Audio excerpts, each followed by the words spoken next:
Hello and welcome. This is Manpreet Singh from government college Vadra. BA part first English literature के लिए जो video last हमने post की थी उसमें हम कर रहे थे कि जो थर्ड पॉइंट है हमारे सिलेबस में क्रिस्टोफर मार्लो उनकी the face that launched a thousand ships. हमने जाना कि क्रिस्टोफर मार्लो कौन थे, उनकी लाइफ, उनके बारे में, उनके वर्क्स के बारे में, और हमने ये भी जाना कि कैसे डॉक्टर फोस्टर्स जो उनका मुख्य प्ले है जो बहुत ही फेमस ट्रेजेडी में से गिना जाता है वहाँ से ये पोएम ली गई है। सो उसे समझने के लिए हमने डॉक्टर फोस्टर्स की स्टोरी को समझा कि कैसे डॉक्टर फोस्टर्स एक मेडिसिन और डिविनिटी का डॉक्टर और मैजिशियन जो हैं वो अपनी आत्मा को बेच देते हैं दुनियावी सुख सुविधाओं के लिए, और इन शक्तियों का इस्तेमाल करने के लिए वो अपनी आत्मा को बेच देते हैं। उन शक्तियों का इस्तेमाल करते हुए वो हेलन ऑफ ट्रॉय की महारानी, जो ग्रीक की महारानी थी एक्चुअल में, और उस हेलन को जो उस समय की सबसे खूबसूरत औरत मानी जाती थी, उन्हें वो अपनी शक्तियों से पुनर्जीवित करते हैं और अपने पास बुलाते हैं। जब वो उसकी और देखते हैं तो उसके बारे में रोमांटिकली ये पोएम जो है वो बोलते हैं। ये पोएम जो है एक्चुअली में प्ले का ही एक डायलॉग है, उसी का एक हिस्सा है। सो नेक्स्ट हम जो देख रहे हैं इस सेकंड वीडियो में, इस ट्रॉय के वार के बारे में भी हमें थोड़ा समझना होगा कि ट्रॉय का वार क्या था। सबसे पहले ये जो इलियड नाम की एक ग्रीक एपिक है ये होमर के द्वारा लिखी गई थी। Iliad is an ancient Greek epic written by Homer की लिखी गई ये एपिक है। होमर के नाम से दो मुख्य महाकाव्य हैं, एपिक महाकाव्य, दो मुख्य महाकाव्य हैं, एक है इलियड, दूसरी है ओडिसियस में से भी स्टोरीज जो हैं वो इंग्लिश कवि जो है अपनी कविताओं में यूज़ करते रहे हैं। और ट्रॉय का वार जो इलियड जो है उसी को ही ट्रॉय कहा जाता है। सो ट्रॉय या इलियड की जो स्टोरीज़ है उनका भी इस्तेमाल इंग्लिश कवि करते आए हैं। It is story of the Trojan वार। ये ट्रोजन वार जो ट्रॉय के लिए युद्ध हुआ, जो हेलन के लिए युद्ध हुआ between the Troy and Greek, यूनान और ट्रॉय के बीच जो युद्ध हुआ, जो रियल में हुआ नहीं हुआ ये क्लियर नहीं है, एक स्टोरी है, महाकाव्य है।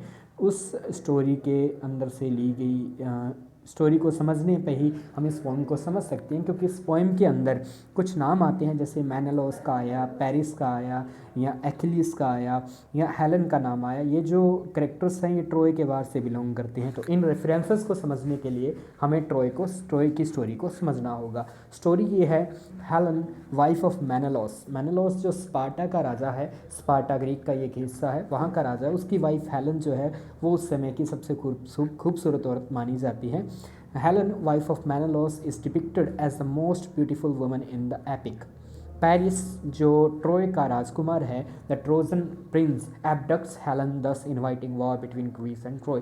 वो हेलन को अपहरण करके ले जाता है, या बरगला के ले जाता है, या बेला फुसला के ले जाता है। मूवीज़ में उसे इस प्रकार से दिखाया गया है कि वो उससे अपने प्यार में मतलब ले जाता है, और दूसरा जो स्टोरी में है उसे एबडक्ट करना बताया गया है। इस प्रकार से अलग अलग स्टोरी के अलग अलग वर्जन हैं। पेरिस जो है ट्रोजन प्रिंस है, वो हेलन को ले जाता है। उसके बाद होता ये है कि ग्रीक जो है, यूनान जो है, वो पूरा यूनान एकत्र होके एक साथ ट्रॉय के ऊपर हमला करता है, और समुद्र पार करने के लिए 1000 जहाज़ों का जो बेड़ा है वो भेजा जाता है। इसीलिए इस पोएम का जो टाइटल है वो है the face that launched a thousand ships. वो चेहरा, वो औरत जिसके लिए 1000 जहाज़ लॉन्च किए गए, इतनी बड़ी सेना लेके किसी ने किसी पे हमला किया। According to the plot of the epic, जो प्लॉट है इस स्टोरी का, जो कथानक है उसके अनुसार 1000 ships were launch to war with Troy के साथ युद्ध पे जाने के लिए 1000 जहाज़ों को लॉन्च किया गया था। And after a siege of 10 years, 10 साल तक उस ट्रॉय की सिटी को घेराबंदी चलती रही, युद्ध चलता रहा।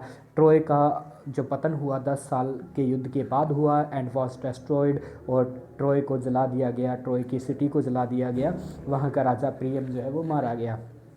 अखिलिस जो है इस स्टोरी में एक हीरो की तरह है। Achilles is depicted as the bravest warrior of Greek army. उन्हें ग्रीक आर्मी का सबसे ब्रेवेस्ट, सबसे बहादुर योद्धा के रूप में प्रेजेंट किया गया है। अखिलिस की रेफरेंस भी यहाँ आती है।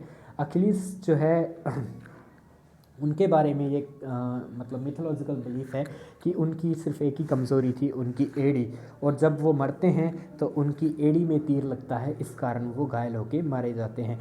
Who dies by getting wounded on the heel by Paris. और इसी से एक कहावत भी बनी है अखिलीस हील, जिसका मतलब होता है किसी की कमज़ोरी।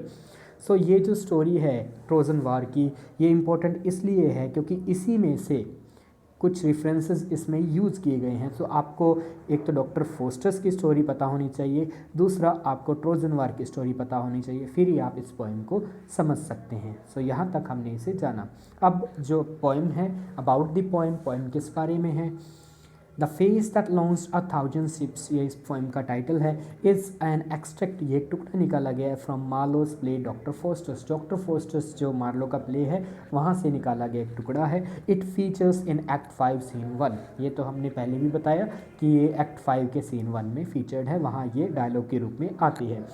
Fosters using his powers, Faustus अपनी पावर्स का इस्तेमाल करते हुए revives Helen to life, Helen को दोबारा पुनर्जीवित करता है। And feels mesmerised by her beauty, और उसकी ब्यूटी को देख के वो मतलब मोहित हो जाता है। He deeply desires to make her his paramour, वो उसे अपनी बिलेवेड, अपनी प्रेमिका बनाने के मतलब डिज़ायर करने लगता है, इच्छाएं करने लगता है। This extract is written in blank verse, ये जो क्योंकि पूरा प्ले ही ब्लैंक वर्स में है, ये एक्सट्रैक्ट भी ब्लैंक वर्स में लिखा गया है। मार्लो जो हैं, जो कवि हैं, uses metaphors, allusions, references to the Trojan war, वो ट्रोजन वार से संबंधित मेटाफोर्स यूज़ करते हैं, एल्यूजन्स, रेफरेंसेस यूज़ करते हैं। और ग्रीक माइथोलॉजी से जैसे ज्यूस का नाम आता है, सिमिल का नाम आता है, उनका ये नाम इस्तेमाल करते हैं to make his language more romantic and dramatic, अपनी इस कविता को, अपनी इस भाषा को बहुत ज़्यादा और ज़्यादा रोमांटिक और ड्रामेटिक बनाने के लिए वो इसका इस्तेमाल करते हैं। इस प्रकार की जो युक्तियां हैं, इस प्रकार के जो टर्म्स है, उनका इस्तेमाल वो करते हैं। सो हम पोएम को शुरू करेंगे। इस वीडियो में हम इसे पूरी नहीं कर सकते, नेक्स्ट वीडियो में इसे पूरी करेंगे। शुरुआत के फर्स्ट 5 लाइन्स को हम पढ़ते हैं। The face that launch a thousand ships, poem की पहली शुरुआत की लाइनें उन्हीं को, क्योंकि ये पोएम नहीं है, ये एक एक्सट्रैक्ट है, एक टुकड़ा है प्ले का, इसलिए जो इसकी शुरुआत की लाइनें हैं उसी को ही इसका टाइटल बना के हमारे सामने प्रेजेंट किया गया है। सो यहाँ बोलने वाला, जो डायलॉग बोलने वाला है, वो खुद है डॉक्टर फोस्टर्स। कंटेक्स्ट ये है, स्टोरी का बैकग्राउंड या सेटिंग ये है कि फोस्टर्स ने अपनी शक्तियों का इस्तेमाल करते हुए हेलन को दोबारा जीवित करवा लिया है।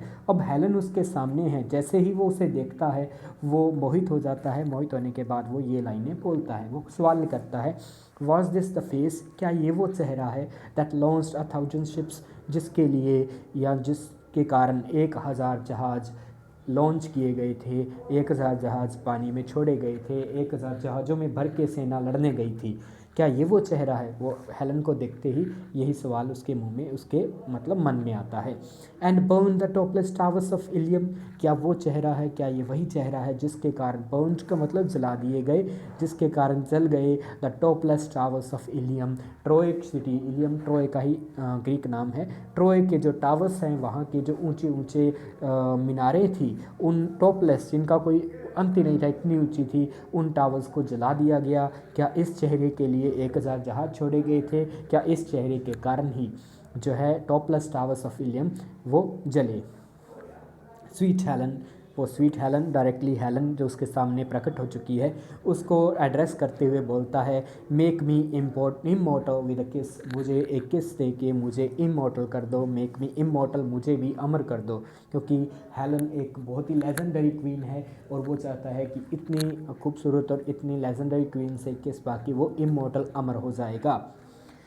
फिर वो किस करता है, then he says her lips suck forth my soul, कि उसके जो लिप्स हैं वो मेरी आत्मा को ही खींच रहे हैं, मेरी आत्मा को ही सक फोर्थ, आगे की ओर खींच रहे हैं, जैसे इतना गहरा किस है।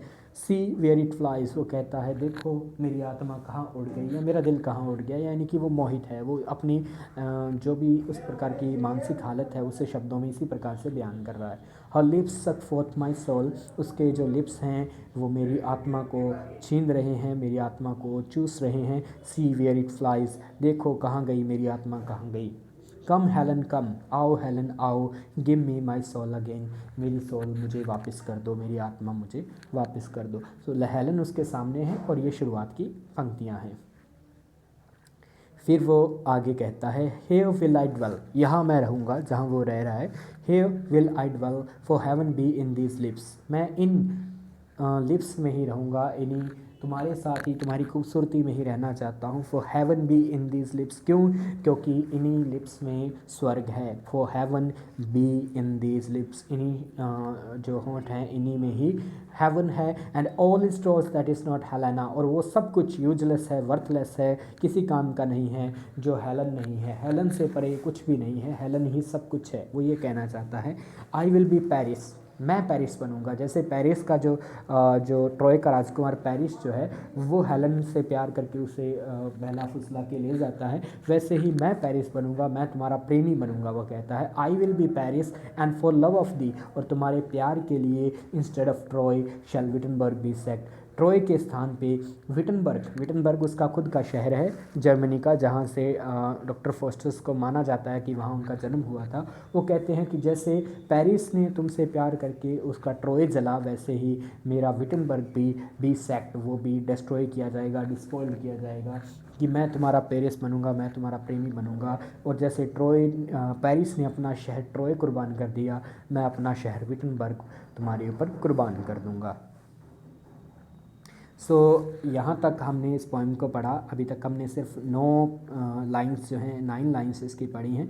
ये एक डायलॉग के रूप में है। हमने देखा कि इसमें कोई भी राइम स्कीम नहीं है। शिप्स, इलियम, किस, फ्लाइज अगेन, इस प्रकार से इसे कहीं पे भी रिदम में नहीं डाला गया। ये ब्लैंक वर्स है, इसमें कोई भी तुकबंदी नहीं है, ब्लैंक वर्स है। और सभी लाइनों की जो लंबाई है वो लगभग सेम है, लगभग 10 सिलेबल या 5 से 7 शब्द इसमें हर वर्ड जो है हर लाइन में होते हैं। आयम्बिक, पेंटामीटर और बिना राइम स्कीम के, इसे ही कहते हैं ब्लैंक वर्स। तो अब तक हमने सेटिंग को समझा। हमने समझा कि हेलन कौन है और फोस्टस कौन है, पेरिस कौन था, ठीक है, विटनबर्ग और ट्रॉय क्या था। यहाँ तक ये हमने 9 लाइनें पढ़ी हैं। नेक्स्ट जो लाइन्स है वो हम आखिरी वीडियो में कंप्लीट करेंगे। यहाँ तक आप पढ़ें। अगर आपको कोई समस्या आती है समझने में तो आप कमेंट कर सकते हैं, फ़ोन कर सकते हैं, व्हाट्सएप पे भी डाल सकते हैं। धन्यवाद।